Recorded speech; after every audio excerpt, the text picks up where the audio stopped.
Est-ce que William Saliba sera une bonne pièce pour le Real Madrid? Est-ce que Xabi Alonso a fait le bon choix en poussant pour sa venue? C'est la grande question qui secoue le monde madridista en ce moment.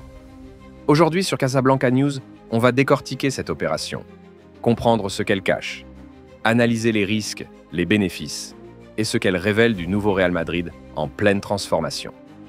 Attachez vos ceintures, voici la vérité sur l'affaire William Saliba. William Saliba, c'est l'un des noms les plus respectés du football européen aujourd'hui. À 24 ans, il a déjà conquis la Premier League avec Arsenal, gagné la confiance de Didier Deschamps en équipe de France et fait l'unanimité chez les observateurs pour son calme, sa lecture du jeu, sa puissance et son autorité sur le terrain. Il mesure 1,92 m, il est rapide, il anticipe comme un vétéran, il relance proprement et surtout, il ne panique jamais. Ce genre de défenseur, tu ne le trouves pas tous les ans. Et le Real Madrid le sait. Le nouveau coach madrilène a une vision claire. Bâtir une équipe imbattable physiquement, dominante, tactiquement intelligente. Et pour cela, il veut une défense moderne, mobile, mais aussi solide comme du béton. Avec la montée en puissance de Dean Huijsen, la stabilité de Rudiger et l'émergence de Raúl Asensio, on pourrait croire que la défense est déjà complète. Mais non, Xabi Alonso veut aller plus loin. Il imagine une défense à 3 centraux, pour certains grands matchs, et dans ce système Saliba serait la pièce centrale, le leader, le point d'ancrage. Ce n'est pas un hasard si Alonso pousse personnellement pour ce transfert. Il voit en Saliba une version améliorée de ce qu'il a connu chez Leverkusen, un leader silencieux, mais indestructible. Mais voilà, Saliba n'est pas libre. Il est sous contrat avec Arsenal jusqu'en 2027. Et Mikel Arteta refuse catégoriquement de s'en séparer. Pour lui, Saliba est le cœur de son système. Les médias anglais parlent d'un prix supérieur à 90 millions d'euros. Mais est-ce trop cher pour le Real Madrid? Quand on a mis 103 millions pour Tchouaméni ou 115 pour Bellingham, pourquoi pas Saliba? Ce qu'on sait, le Real a déjà pris des renseignements officieux. Le joueur n'est pas insensible à l'intérêt madrilène. Et surtout, le Real serait prêt à attendre 2026 s'il ne peut pas l'avoir maintenant. En interne, certains voient cette cible comme la version défensive de Kylian Mbappé. Une obsession discrète mais tenace. Les avantages d'un recrutement de Saliba: stabilité sur 10 ans. Le Real sécurise son axe défensif pour l'avenir. Polyvalence tactique. Défense à 3 ou à 4. Saliba s'adapte à tout. Impact mental et symbolique. Signer le meilleur défenseur de Premier League, c'est un message fort à toute l'Europe. Les risques sont: Saliba est encore jeune. Pourra-t-il supporter la pression du Bernabéu? Nécessité de vendre un cadre. Rudiger ou Alaba pourraient en partir. Pourquoi ce transfert change la stratégie du Real? Avec Saliba, le Real entre dans une nouvelle ère tactique. Fini les latéraux ultra-offensifs à la Marcelo. Place à des blocs solides, structurés, capables de résister à n'importe quelle tempête. Xabi Alonso veut une équipe capable de gérer un match sous pression, fermer les espaces contre les gros et frapper fort en transition. Dans ce système, Saliba n'est pas juste un joueur, il devient l'architecte de la base défensive. Celui sur qui on s'appuie pour tout construire. Madridistas, faisons une petite analyse. Pourquoi le Real Madrid ne se concentre-t-il pas sur le recrutement d'un milieu de terrain? Est-ce que le club n'a pas un problème à ce poste, au point qu'on n'entende jamais parler d'un milieu dans les rumeurs? Selon moi, si le Real avait recruté Angelo Stiller, cela aurait été un bon choix pour l'équipe.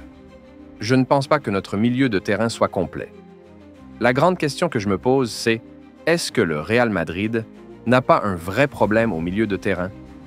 J'espère que les milieux actuels vont porter la victoire, parce que je constate que le club ne recrute plus de joueurs à ce poste. Et Ferland Mendy dans tout ça? Pendant que Saliba est visé, Ferland Mendy est poussé vers la sortie, un autre dossier brûlant agite les couloirs de Valdebebas, celui de Ferland Mendy. L'international français arrivé au Real Madrid en 2019 pour environ 48 millions d'euros en provenance de l'Olympique lyonnais semble aujourd'hui en fin de cycle chez les Mérangs. Et le constat est dur, mais il est clair. Ferland Mendy ne fait plus partie des plans du club. Un joueur souvent blessé et peu fiable à long terme. Depuis plusieurs saisons, Mendy accumule les pépins physiques. L'un des joueurs les plus fragiles du vestiaire.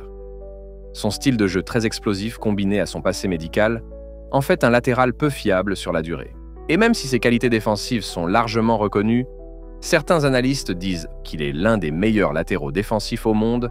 Son manque de régularité a fini par épuiser la patience des dirigeants.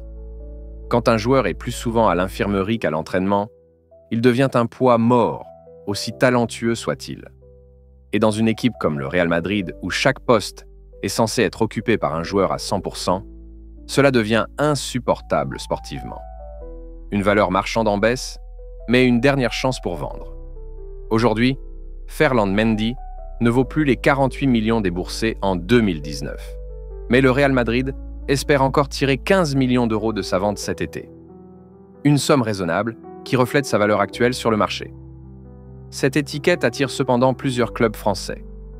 Selon les informations qui circulent en Espagne et en France, 3 clubs de Ligue 1 auraient manifesté un intérêt concret. L'Olympique lyonnais, Nice. Tous ces clubs savent que récupérer Mendy à 15 millions d'euros serait un bon coup, à condition qu'il reste en bonne santé.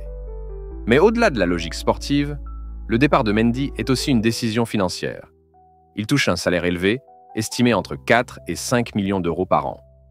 Le vendre permettrait non seulement d'encaisser un petit montant, mais surtout de libérer une place importante dans l'effectif, réduire la masse salariale et faire de la place pour une recrue. Et là, le lien avec William Saliba devient clair. Le Real Madrid n'a pas l'intention de déséquilibrer ses finances pour faire venir Saliba. Si le club veut intégrer un défenseur de classe mondiale, il faut d'abord alléger l'effectif actuel. Le départ de Mendy pourrait donc être une étape essentielle pour permettre l'arrivée de Saliba, que ce soit au niveau des finances ou dans la gestion du groupe. Et dans ce plan, Mendy n'est plus une priorité. Il est devenu un vestige d'une époque, utile à court terme, mais incompatible avec les exigences actuelles.